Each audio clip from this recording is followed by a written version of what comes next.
All right, welcome back to another video. Unfortunately, we're going to have some more shoddy audio today. I just kind of want to make this video in the living room. Been in the bedroom all day at work, so kind of just need to change of pace. So let's see here. We're going to be continuing this exercise here where we're going to try to get end-to-end connectivity on our CE routers. So let's see how far I got with that. Oh, right. Okay, so show BGP summary. Yeah, where I left off last, I was trying to figure out why it's not able to ping, or it's not able to, it's not able to ping across, because the kind of the first step I like to do when I notice that a BGP network is inactive is to try to ping it, because it does need to form a TCP connection to it before it can do anything else. So we can see the problem is that there's no route to host. So the IGP that we're using off of R3 is going to be ISIS. So R3, R2, and R1 are going to be using that IGP for their internal interior traffic. But I remember now that the problem was that so I'll do a show ISIS adjacency. So no adjacency, that's the problem. And in fact, if I take an even closer look, I can see that the port channels are not coming up. So where I left off last, I had enabled some trace options on router 2 to give me hopefully a good picture of what is happening. So I actually think I enabled them on router 3.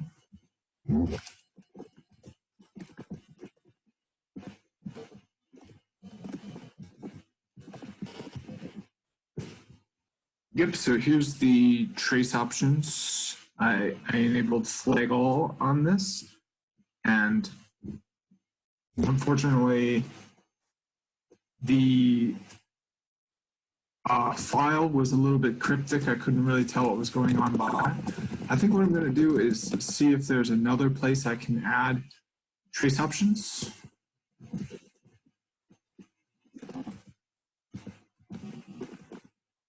Another thing to note that I discovered last video is that OAM is I think going to be a big part of this test, so I will be including OAM in this series of videos on this topic, because I believe it's covered under link fault, what is it called? Fault detection, I think. So this is high availability, fault detection. So including fault detection, so that's going to be OAM.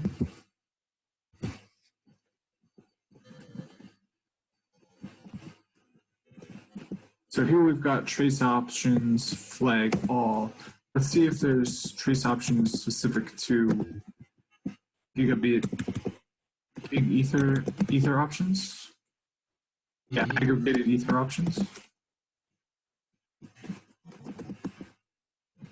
So we got targeted options, but nope, we don't have trace options. How about edit chassis? And then aggregated devices. Are there trace options available here? Nope. But surely there's some trace options just under chassis. Nope. Nothing available there.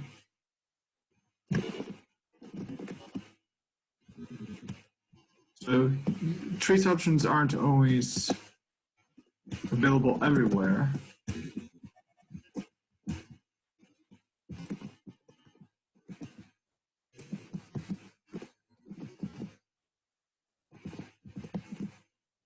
Yeah, so we don't have the option for trace options there. I do want to see if I can have more useful trace options, however, because I think that's going to be the key during the test to doing well if I get stuck, is just enabling trace options wherever I can. So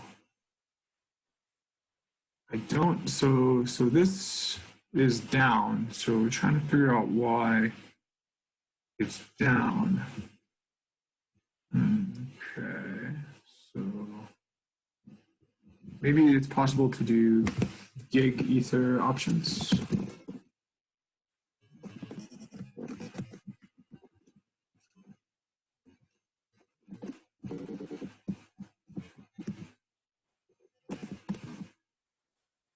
Nope, just the same generic set of trace options.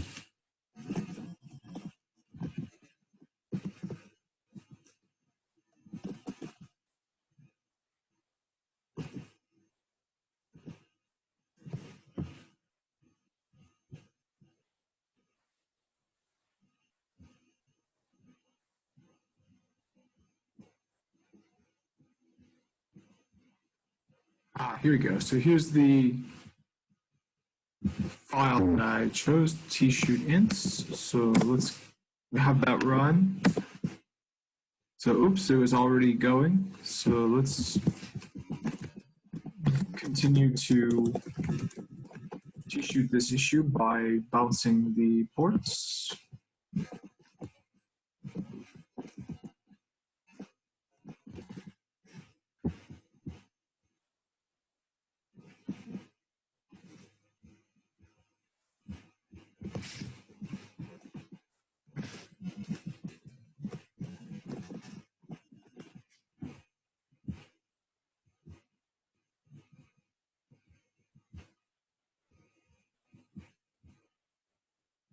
Okay, so I'm not sure what happened there because I would have expected it to bounce there. Let's try disabling AE1.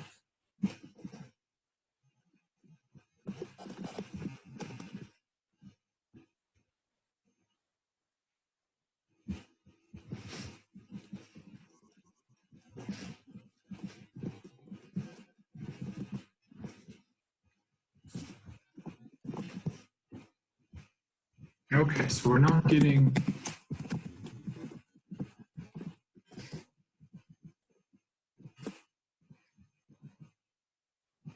Let's try that one more time.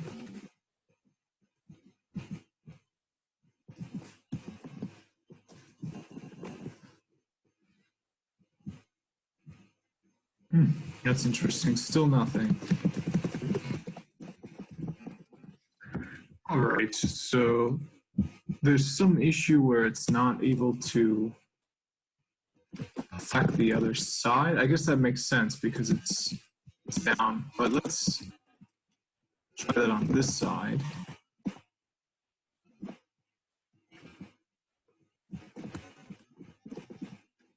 Okay, so now, yep, there we go. We've got the, so this is down, resetting EggMap links. But we're going to be more interested in why, when we admin it up, why it does not go into. So in Juniper, it's a little bit different from Cisco. You don't have link states. You have so show ints terse. Oh, let's do run show inters.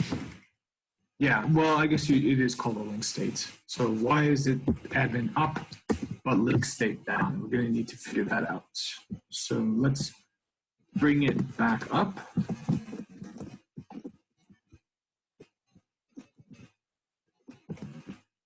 Okay, and now hopefully we'll get some messages that make more sense, and we can grab those messages and put them into a Google search and it might make everything kind of make a lot more sense. So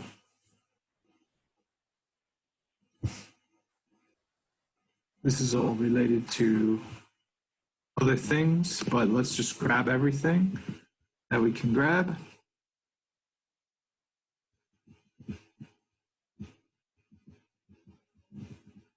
All right, and put it into Notepad++.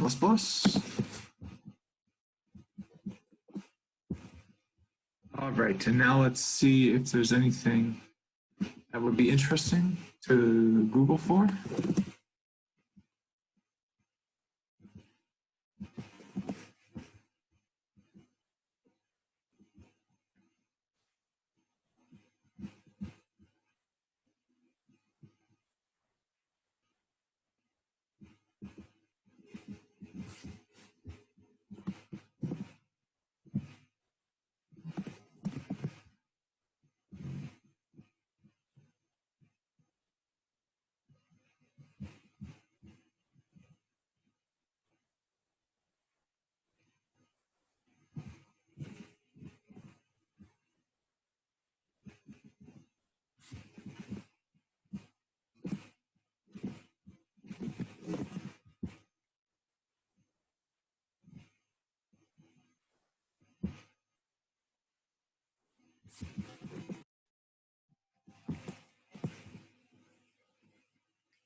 Yeah, so I have a feeling it's to do with those extra settings that we added. So I think what I'm going to do is strip down the configuration and just see if it can come up with the most basic, simple configuration possible.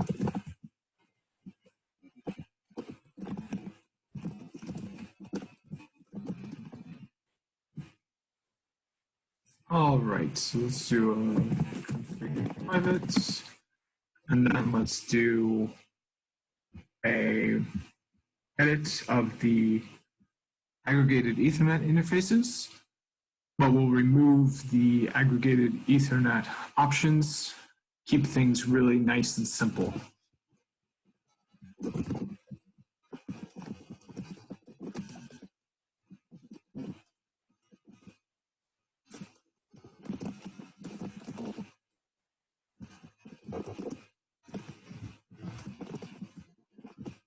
And let's do it for both links. Actually, let's just do it for one link. We'll just shoot one link at a time. Okay, so let's do a show int AE0 and look at the links that belong to it. Oh, in order to do that, we're going to do that extensive. Do a pipe match GE dash. There we go. So now we see all the links that belong to it. And all these links themselves are up. So let's do the same thing here.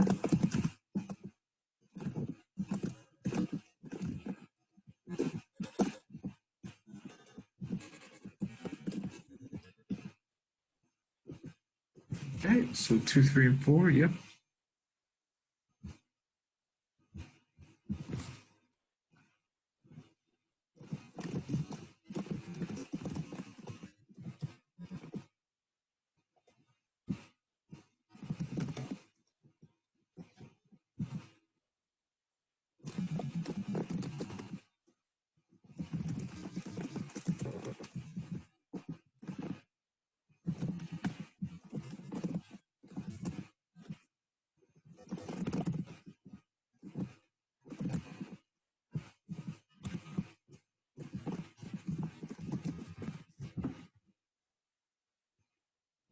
All right, so everything looks good. I might need to go back and edit that part out of the video, but because I'm working on this part publicly, but hopefully it is varied enough, and if it is not, then I guess I don't apologize for being able to breathe now. All right, so let's continue on with this and see if those interfaces are up.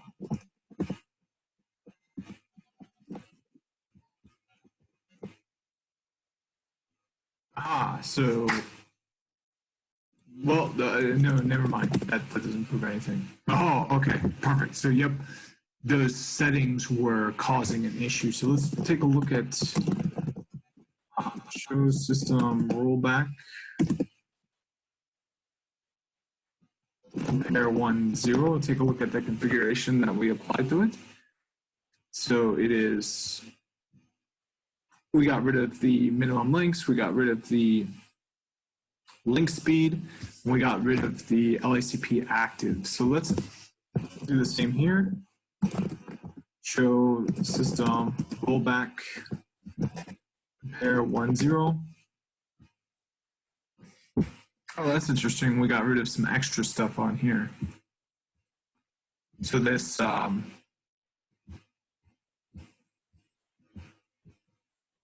load balance adaptive, we got rid of there. So what is on here? Show configurations. Okay, that's interesting. So I wonder if load balance adaptive has to be on both sides or why it was failing. Let's try just adding the LACP configuration back.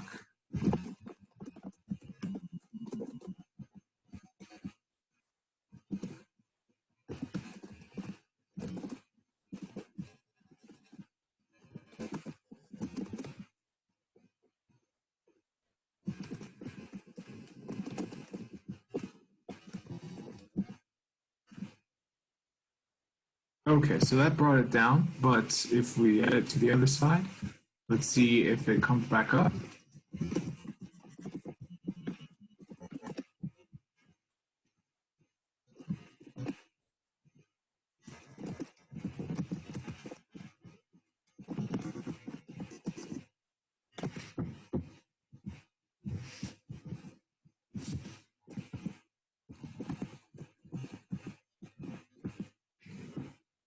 All right, so it looks like it doesn't come back up if I have LACP active on both sides.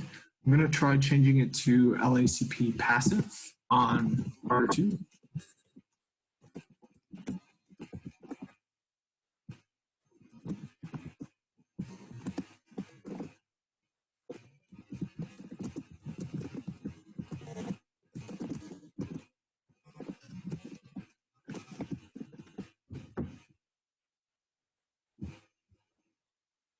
Okay, so it's still down if I do that. So clearly there's some sort of issue. I don't know if it's with virtualization or some sort of configuration that is missing where I'm unable to use LACP.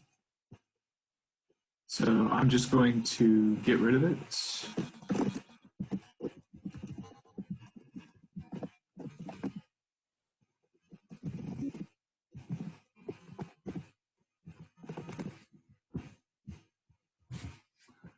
All right.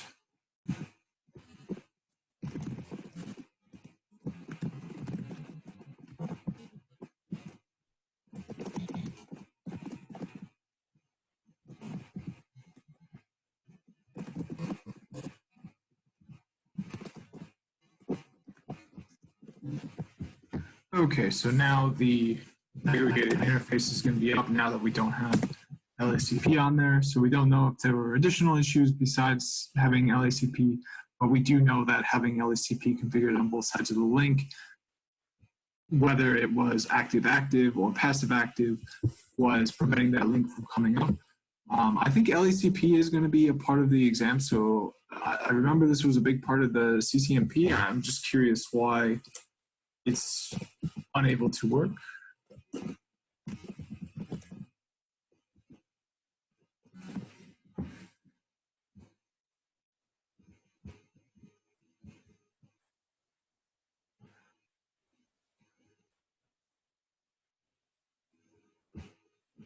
Okay, so the LSC mode can be active or passive.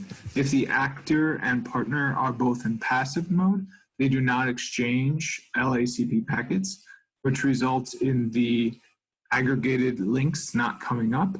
if either the actor or partner is active, they do change LACP packets.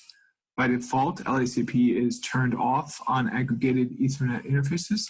If LACP is configured, it is in passive mode by default to initiate transmission of LACP packets and response to LACP packets.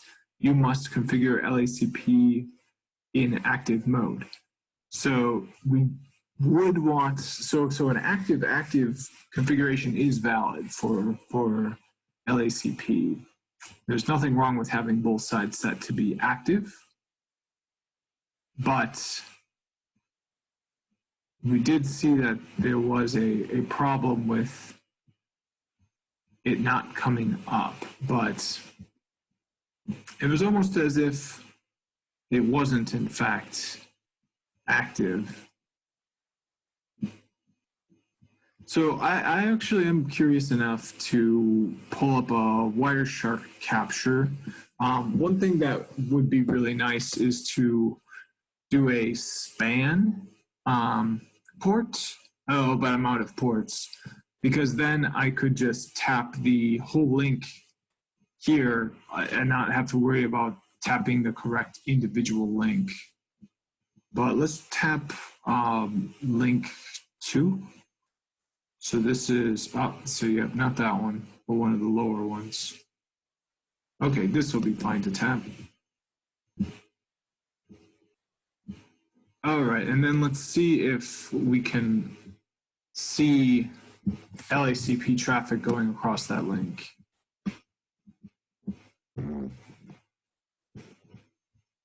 Oops, and it looks like Wireshark didn't start up. Oh, yep, so it's got the bug now. So let's exit GNS3, restart it.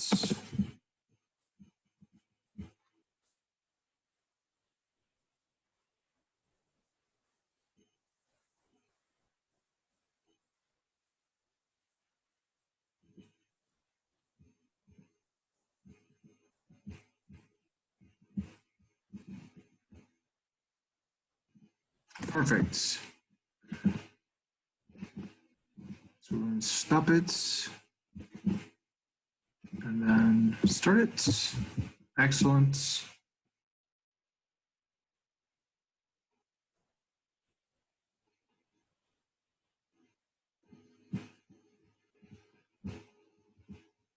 There we go.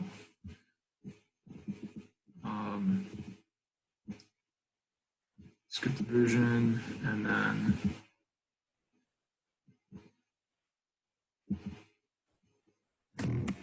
okay, so let's see if we can get LACP traffic across this link. But let's make it active mode instead of passive mode.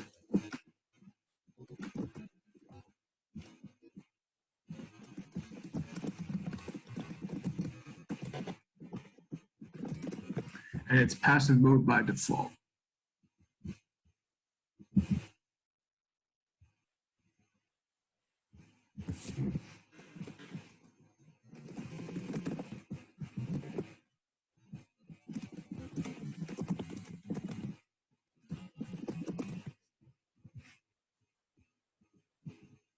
Okay, yep, so I don't see any traffic at all.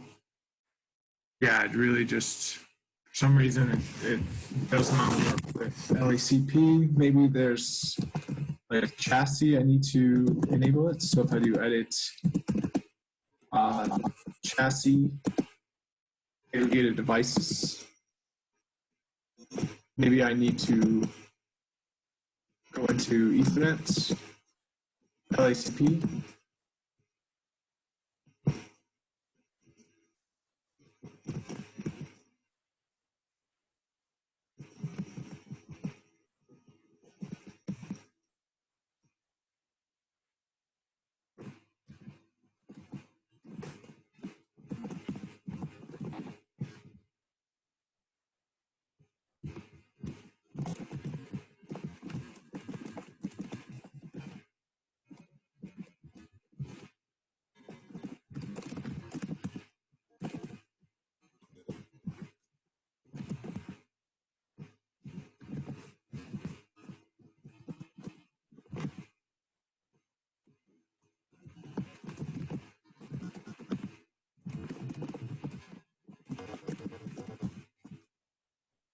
Okay, so I thought maybe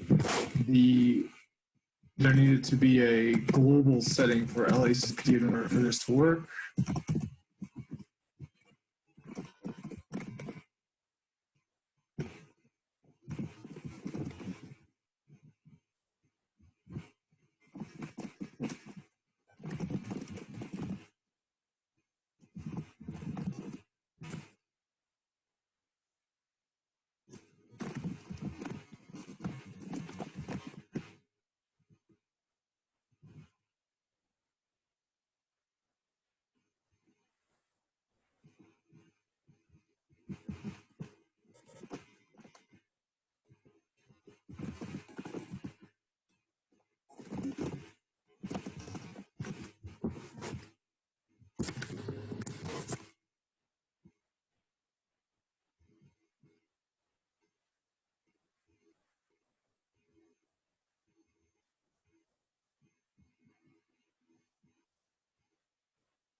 Yeah, so I guess I'm going to have to just chalk it up to there being some issues with LACP and GNS. I'll do a Google search LACP GNS3 Juniper, and maybe there is some sort of problem with Juniper devices and LACP. Ah, okay.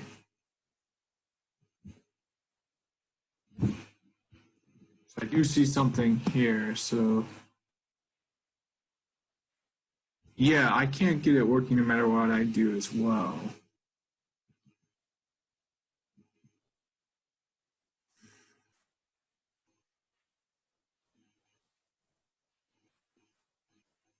Okay.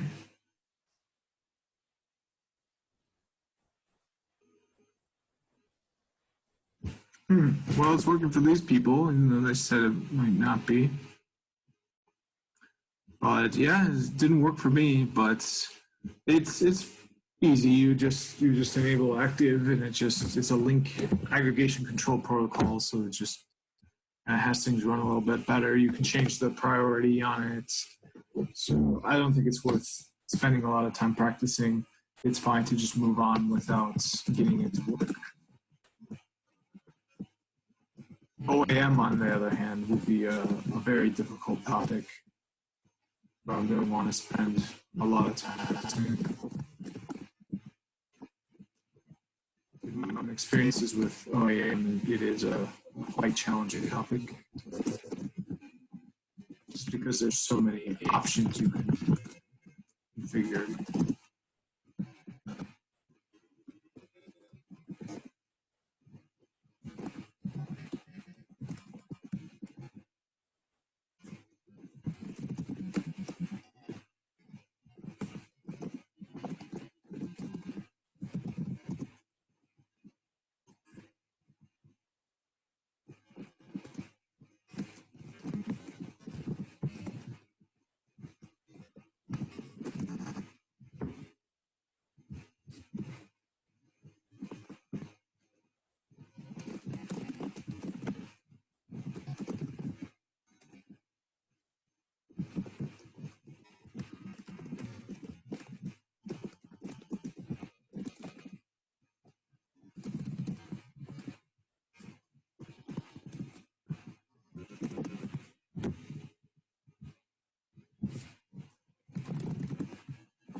Okay, so now they're both up. So now we can have that BGP connection come up. Oops, it's inactive still. Interesting.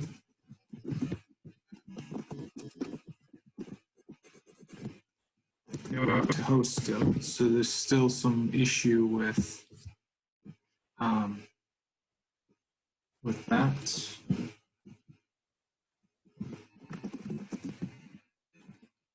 Oops, but we do have ISIS adjacencies now.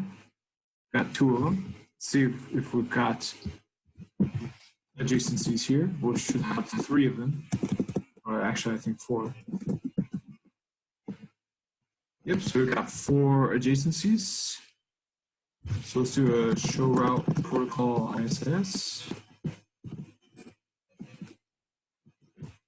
And we are receiving the loopback address here. So let's figure out why.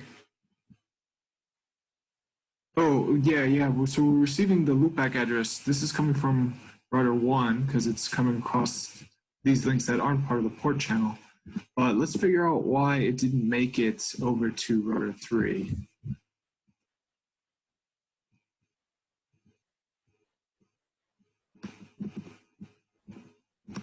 So let's do show route advertising protocol.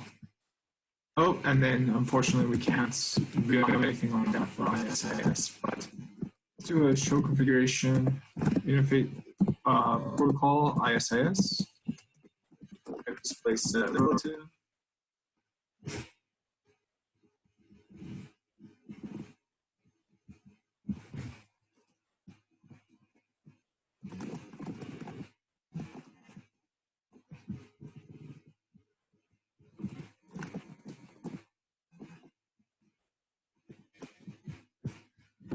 So you notice that these are in the same area, area 1.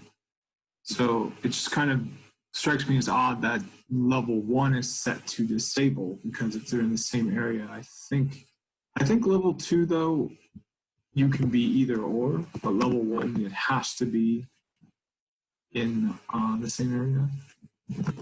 I guess I'm not so clear about that. We'll have the ISIS topic be explored in more detail when I go over IGPs. I haven't gotten there yet. That's why it's so it's such an open-ended question for me about what is the right thing. So, but let's just try getting rid of that, and maybe that will allow the router 3 to learn a ISIS route.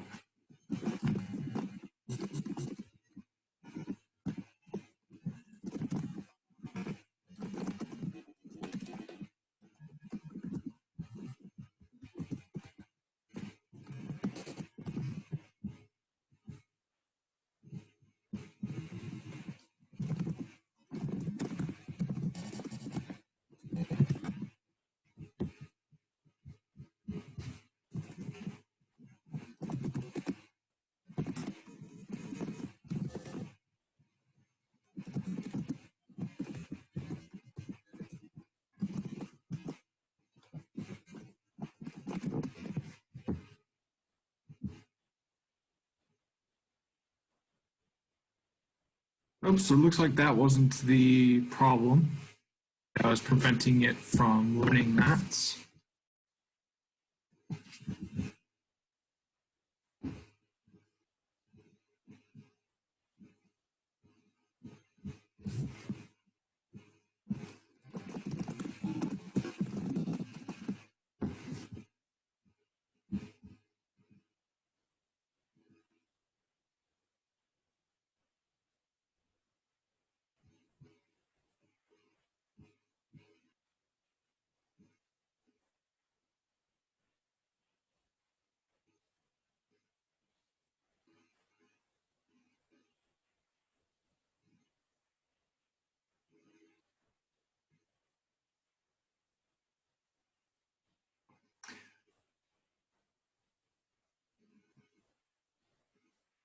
All right, so the other thing we can, of course, try is getting rid of this traffic engineering statement. So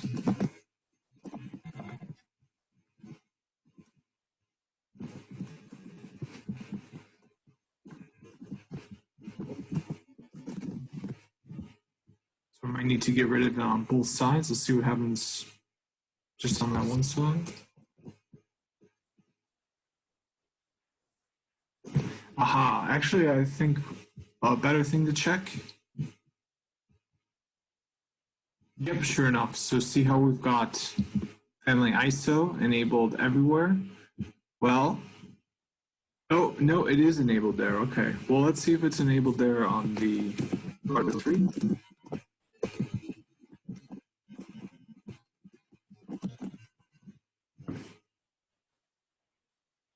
It is. Okay, so let's see what happens if I remove this.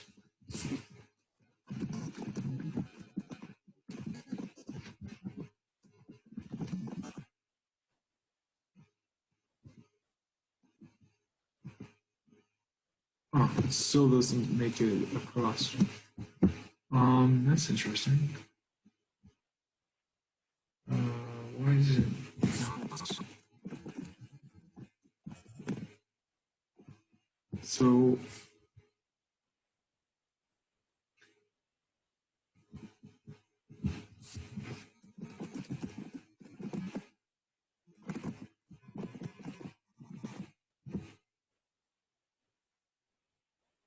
oh, I see, because they're going to be in the,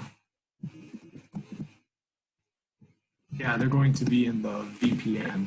Oh, what? Or not? Okay.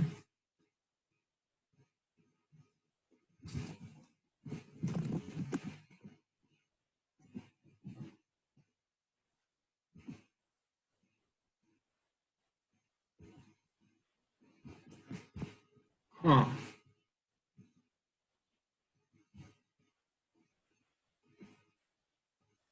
So that's interesting. I'm not sure what's going on here. Got an ISIS route learned from router 1. So let's see how the configuration on router 1 for ISIS differs.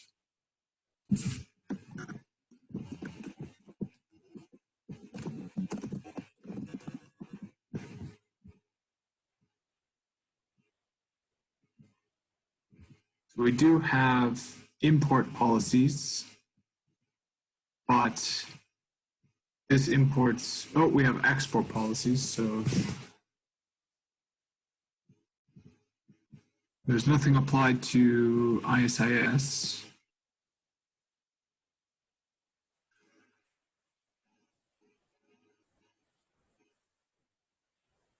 Oh, I guess I'm surprised that,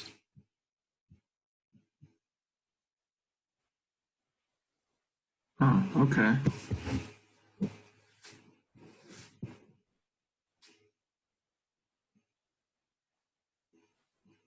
Unfortunately, I think I'm going to need to take a break, but hopefully I can come back to this and get it to work. If I can't, I might need to just move on. I will try to spend some time on OAM before wrapping up this topic completely. So expect at least another video to come, if not two more. So thanks for watching. I'll see you in the next one.